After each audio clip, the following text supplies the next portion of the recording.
আরে ACP sir, আপনার কাছে 2000 টোকেন থাকার পরেও কেন আমাদের রিভাইভ দিলেন না? আমার কাছে ছিল না 2000 টোকেন। তাহলে 400 দিয়ে রিভাইভ দিতে পারতেন। ভাই আমি চেষ্টা করছি রিভাইভ দেওয়ার, কিন্তু রিভাইভ হচ্ছিল না। শালা আমার খুব ভালো করে মনে আছে, আমরা পিকে ফাইট নিয়েছিলাম আর তুই পিছন থেকে আমার কিল চুরি করছিলি।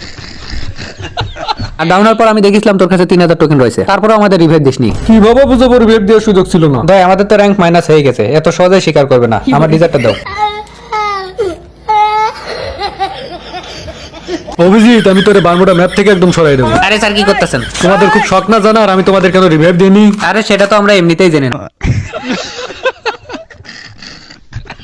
আরে স্যার আপনারা দুজন কি লাগালেন? স্যার ডেজার্টটা নিচে নামান। অভিজিৎ তুমি ডেজার্ট নিচে নামো। তোমাদের খুব শখ না জানার কেন তোমাদের রিভাইভ দিইনি? শোনো, আমি যাব গ্র্যান্ড মাস্টারে।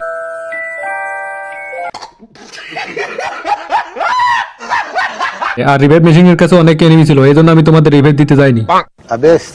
আরে এসিপি পাদুমান, এখন আমি গ্র্যান্ড মাস্টার তোর।